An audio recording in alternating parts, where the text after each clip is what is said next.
Contexto. Em data próxima à publicação do artigo, pesquisas apontavam que o tráfego de entretenimento em tempo real, como vídeos, representavam mais da metade do tráfego móvel dos Estados Unidos, e haveria uma projeção ainda maior para os próximos anos. A fim de amenizar o encargo das infraestruturas por trás desse tráfego móvel, foi aplicado o uso de redes peer-to-peer móveis baseadas em Wi-Fi. A figura 1 apresenta a arquitetura de uma rede peer-to-peer que, de modo geral, atua sem que haja a necessidade de um servidor central. Dessa forma, cada nó, também chamado de par, pode prover serviços na rede.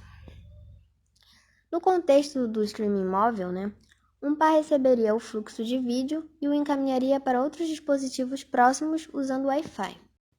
Entretanto, o uso das redes P2P móvel é limitado devido ao esgotamento de recursos energéticos dos dispositivos. E assim nós percebemos que o consumo de energia é um fator de grande importância na avaliação dessas redes, mas também de difícil análise, porque os resultados mais precisos só são obtidos através de avaliações prototípicas que não abstraem importantes fatores de hardware, como poderia ocorrer numa simulação. E com base em tudo que foi apresentado, então, os autores apresentaram no documento duas plataformas para auxiliar na medição do consumo de energia.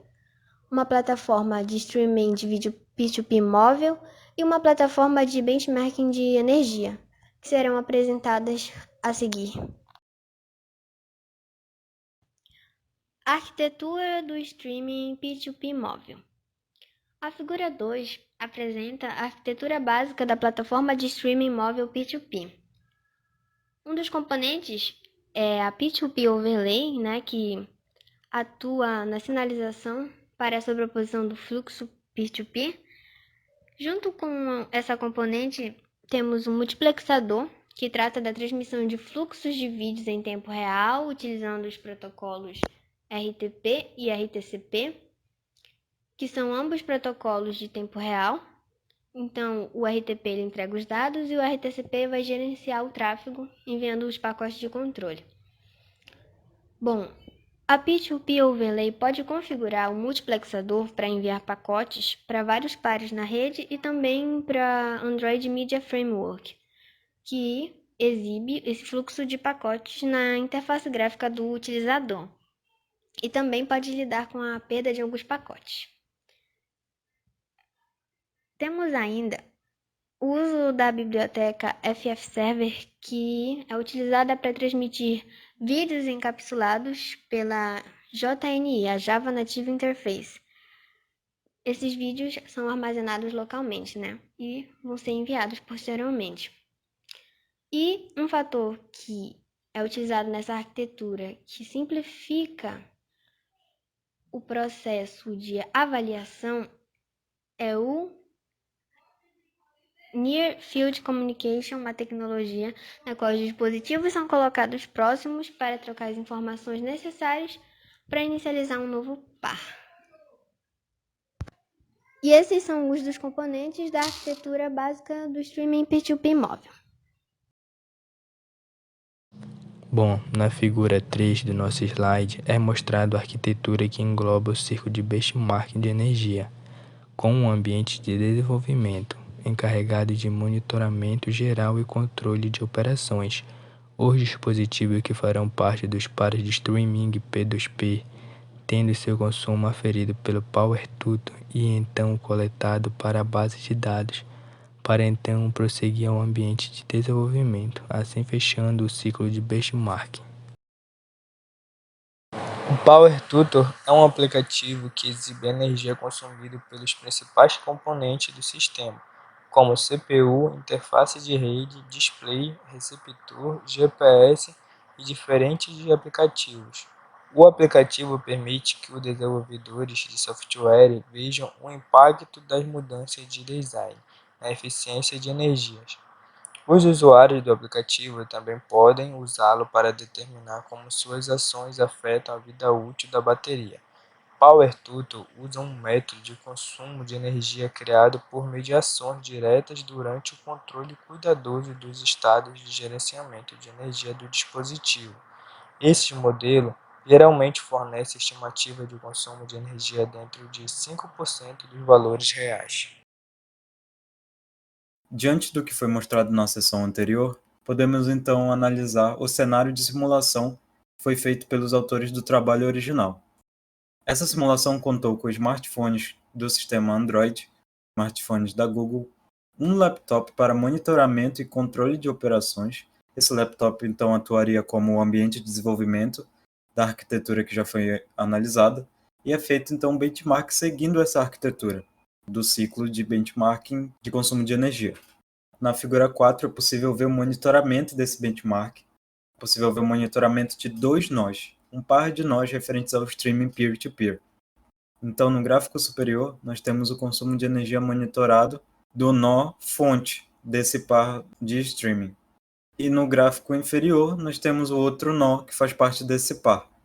Então, é possível ver por esses dois gráficos que o nó fonte ele acaba consumindo ligeiramente um pouco mais de energia e o nó inferior um pouco menos. Mas o que é interessante ser ressaltado por esse cenário de simulação é que essa energia ela se mantém com certa constância, ela não tem uma grande variação que impacte de forma muito pesada o consumo de energia no dispositivo móvel. Essa é a análise que pode ser feita com o ambiente de simulação dos autores. Bom, agora eu irei apresentar sobre a realização da simulação da equipe, baseado no artigo estudado e com o mesmo objeto de estudo do próprio artigo, que no caso seria a eficiência energética de stream de vídeo.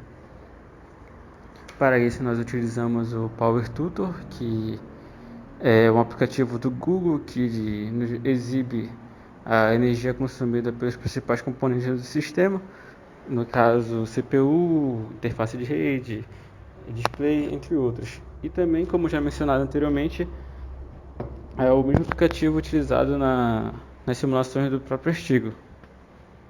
O modo como conduzimos essa simulação é um comparativo entre plataformas de streams que utilizam de protocolos diferentes, no caso o P2P e o web servidor. Para isso então escolhemos o DLive e o Twitch. O DLive é uma plataforma que utiliza o P2P e o Twitch que utiliza o web servidor. Vale ressaltar que a escolha dessas plataformas se dá também pela sua já atividade no mercado, onde a DLive possui uma parceria com a BitTorrent e ambas pertencem à Microsoft, e a Twitch é uma das principais plataformas em atividade no mercado. E também são de segmentos muito parecidos, onde são plataformas de transmissões simultâneas e em que seus usuários, ao acompanhar essas transmissões, eles recebem bonificações como pontos, presentes, entre outras coisas.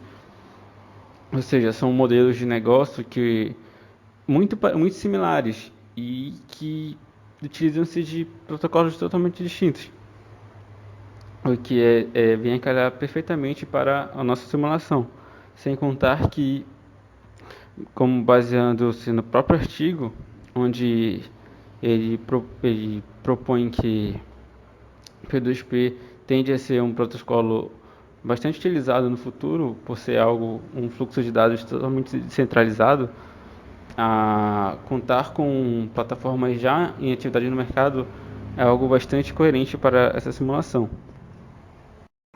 Bom, conduzimos essa simulação com o dispositivo Android, que Android é a interface que o PowerTutor suporta, né? E ele estava na mesma rede Wi-Fi durante ambos os testes e em condições similares, ou seja, ele estava em consumo mínimo de energia apenas com as aplicações do próprio sistema Android, e também na hora da simulação de ambas as simulações apenas duas aplicações estavam em uso, que no caso era o próprio PowerTutor e a plataforma de streaming em questão. A métrica dessa simulação se dá pelo consumo médio de energia por minuto de utilização de ambos os aplicativos.